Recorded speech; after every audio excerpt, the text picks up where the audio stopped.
We come to a time of looking at God's Word. We're finishing up our series on celebrating life, throwing away good stuff. We read earlier Philippians 3, verses 4 and following. We didn't read all the way to verse 14, but I'm going to include that in my sermon today. So if you got your Bibles, go ahead and turn up there, read through it, and read through it several times. I don't know about how you grew up, but when I grew up, I didn't have a lot of space for stuff in my life. And so if something broke or wore out or I didn't need it anymore, I just didn't know anymore. I just got rid of it. But as I acquired more space in my life, my behavior and thoughts about those things changed. I mean, if something broke or it wore out or wasn't really needed anymore, I'd store it in a shed or I'd stick it in my garage. I had the very best intentions of either fixing it for later or having it on hand when you might need it again. You never know when you're going to need things again, just in case. And as you can imagine, over time, things piled up. So like a lot of people who find themselves in the same situation, I came across some of that stuff that I'd stored away when I recently had to take down an old metal shed on the side of my house. It was near collapse, and it had been holding debris up against my actual goods shed, and that was causing problems with the goods shed that I couldn't ignore anymore. And so I took advantage of the situation to evaluate if I really still needed all of that stuff that I had been collecting over the years in this worn down shed. There was an old backyard pool that we'd had when we were in Artesia. I didn't need it when I moved here because we got the local pool, and so I just stuck it in the shed. But now, even if I had wanted to use it again, there was no way for me to do so because the liner had deteriorated so much. The PVC frame was still sort of okay, but the pump and the motor were shot. It's time for it to go. There are a lot of other things in my shed that were sort of the same shape. Water had gotten into the bottom of the shed, so everything on the floor was no good. There was some old storage boxes. They all had to go. There were some old water hoses that I was going to repair, put new ends on them. They went. I had a lot of metal shelves that were now rusted shelves. They went as well. I had some great outdoor Christmas decorations that my stepfather had made for us. They were now rotten on the bottom, and so they had to go. It took 2 trips with a rather large trailer to get rid of all of these treasures that I had stored away. There was even some birdseed that was no good. At least I thought it was no good. I planted it several times and no birds ever came up. So out it went. It feels good to throw away stuff that should have been thrown away a long time ago. But what about throwing away good stuff? It does happen every now and then, and I'm not talking about people being careless, although that happens too. Like the one woman that Jesus talked about who was careless with a valuable coin. And because she was careless, she essentially had thrown it away. She had lost it. She finally realized the value of it. She searches her house, and she finally finds it. Of course, Jesus' point in telling that parable is that people are important. We don't throw them away, even if they've sort of lost their luster. God can and is willing to shine them back up to be as good as new. And I'm not talking about how one man's trash can be considered another person's treasure. No, it really can be.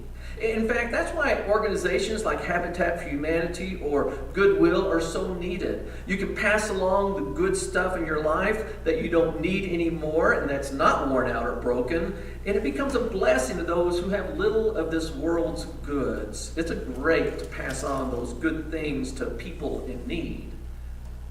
But what I am talking about are those times when people intentionally throw away good stuff and knowing it's not going to go to any good use.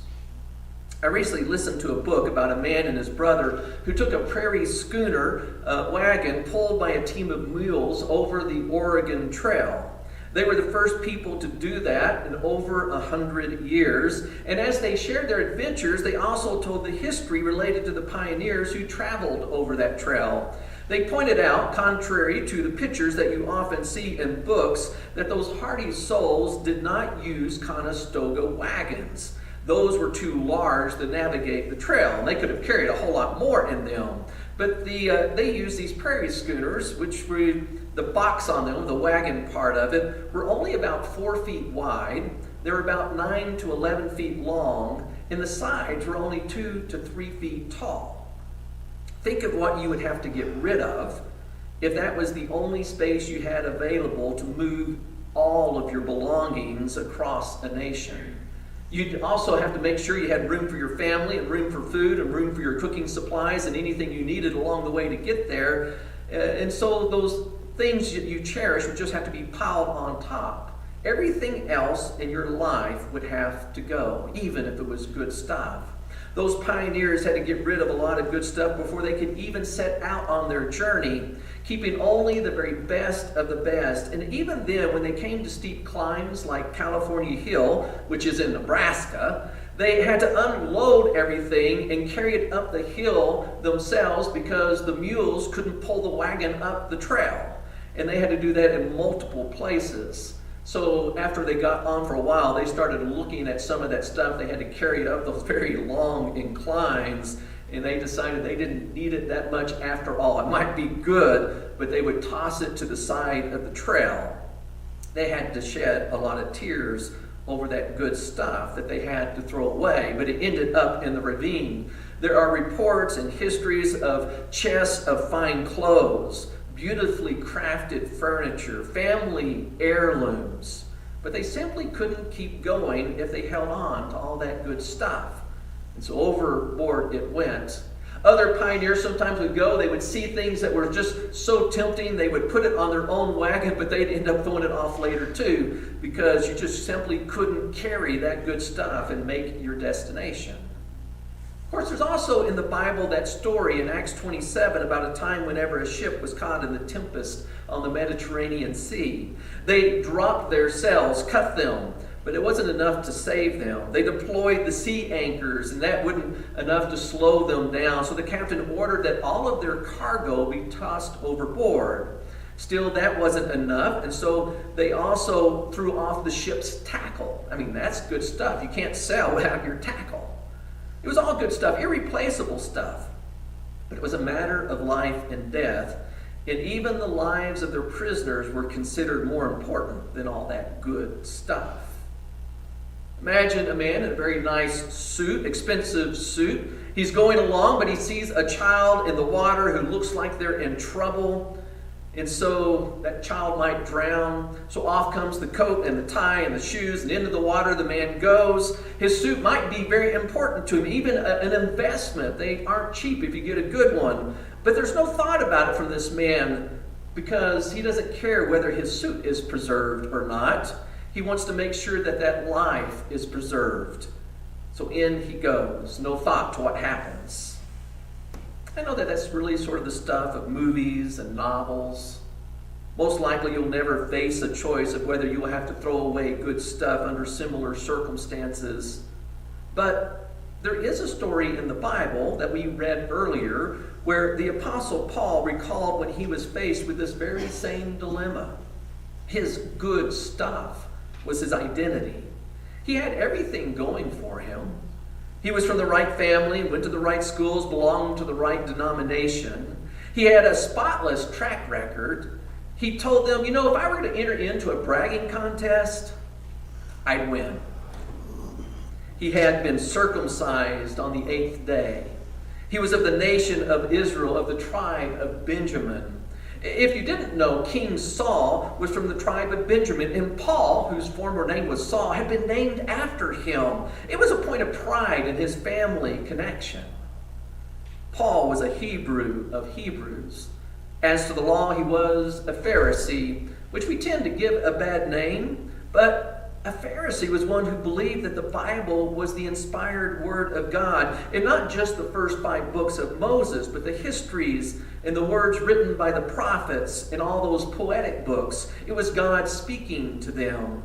The Pharisees wanted to call Bible things by Bible names, do Bible things in Bible ways. We resonate with that kind of idea. They didn't simply want to know what it said, but they felt that you need to put it in your life and become obedient to it. They believed in the resurrection of the dead, and they believed that God would send a Messiah to come and save their nation. Paul was not in the situation that you hear about so often these days about people who are considering following Jesus.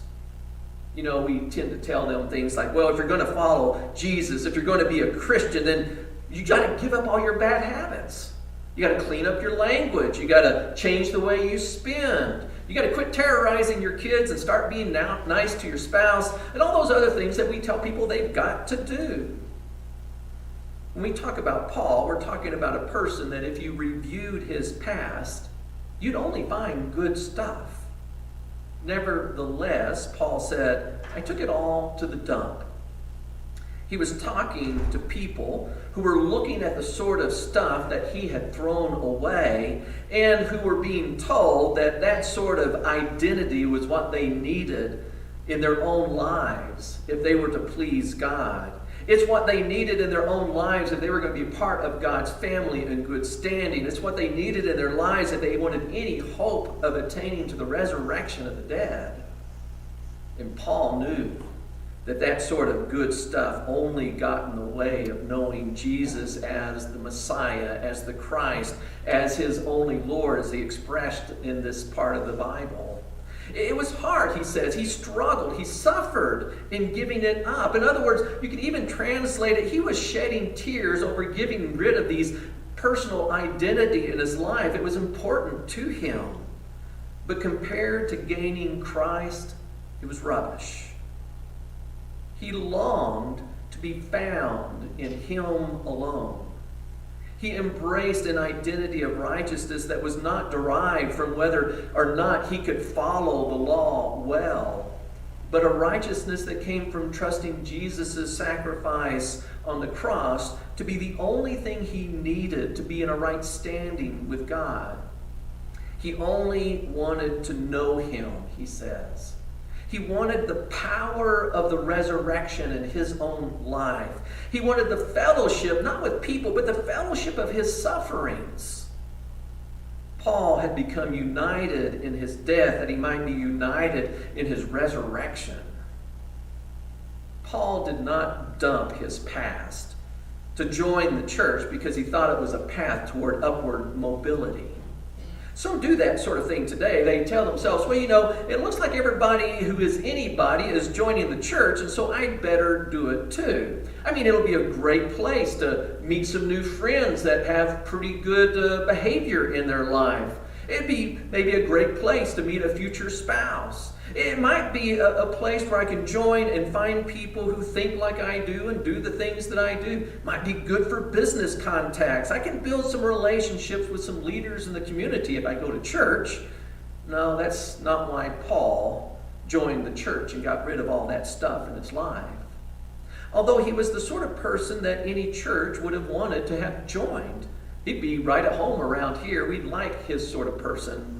I mean, he was clean and upright and honest and productive and pretty zealous for God. Of course, his zealous for God had him persecuting Christians. And being Christians, we don't like that part of the story. But he was trying to do everything he can to follow God. And those things he had to get rid of. He didn't really need to get rid of much.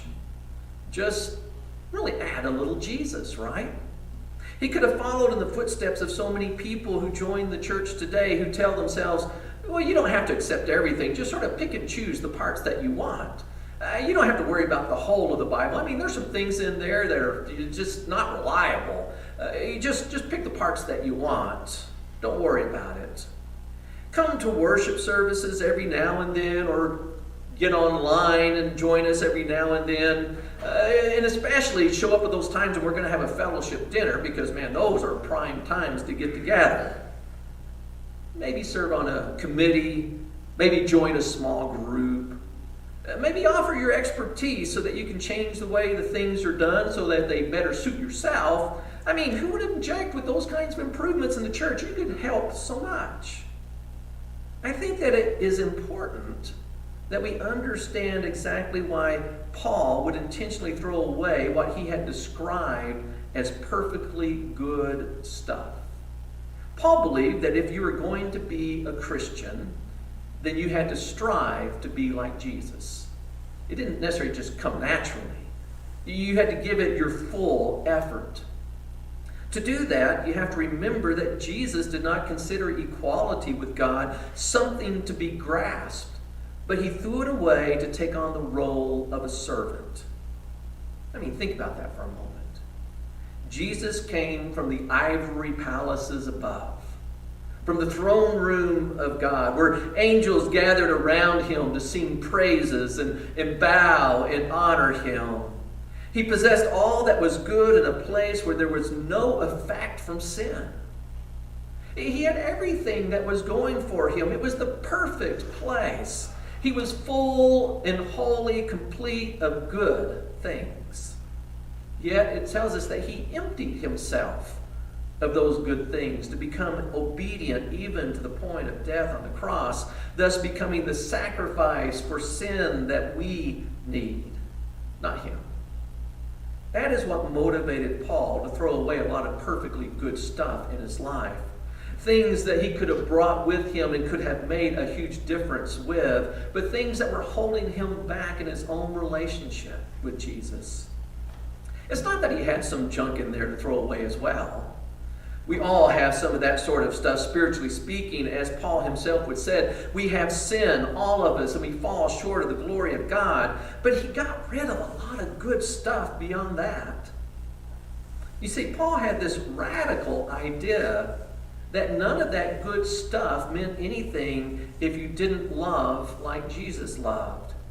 The best speaker's ability, the wisest person's knowledge, the faith of the most religious person, even that can move mountains, the generosity of the most compassionate soul, the sacrifices of the most fervent follower. It's all good stuff. I mean, it's really good stuff. But man, that all needs to be thrown away. It's just noise if you don't have love like Jesus has love. He felt that we needed to forget all that stuff in our past, because our identities should not be based on our past or what we can do. And so often it is. We make a lot about who we are and what we are by those good things, rather than putting our identity on Christ alone and leaning forward to what lays ahead as we keep following him day after day, as we keep pressing on toward that upward call. So even if you've been on the trail for a while, like most of us, we really do need to ask that same question. What do we do with the good stuff in our lives? What do we do with our own pride and our own expertise and our own agenda and our own plans and our own independence and all of those other good things that we bring when we come to Christ and we collect along the way? Paul would say that we need to consider it garbage. We need to throw it away so that we can continue to follow Jesus' example of serving through acts of love and care and generosity and sacrifice. You know, Paul freely admitted that he didn't think that he was there yet. This is the part we didn't read together. He wasn't trying to say, hey, I'm already there, but he's casting a vision of how we need to be on this path of following Jesus. He told these believers in ancient Philippi, I don't want you to get the idea that I've already arrived. I don't want you to look at me saying, oh, he's there, we just need to be like Paul. He says, no, not at all. But I will tell you this about me. Man, Jesus, being like Jesus, is what's constantly on my mind. Man, I'm pressing toward it. I'm running toward it. My temples are pounding. My heart is pumping. My muscles are aching. My face is sweating. My chest is heaving. I'm giving it my all. I want to lay hold of that for which Christ has laid hold of me. I hope that you have, as Jesus often told those to whom he spoke, have ears to hear and eyes to see. I hope that we really can recognize those good things in our lives that we need to just get rid of. that ultimately it's just garbage that's holding us back. Because we want to follow Jesus first and foremost, beyond anything else. We're going to be using a hymn of invitation this morning.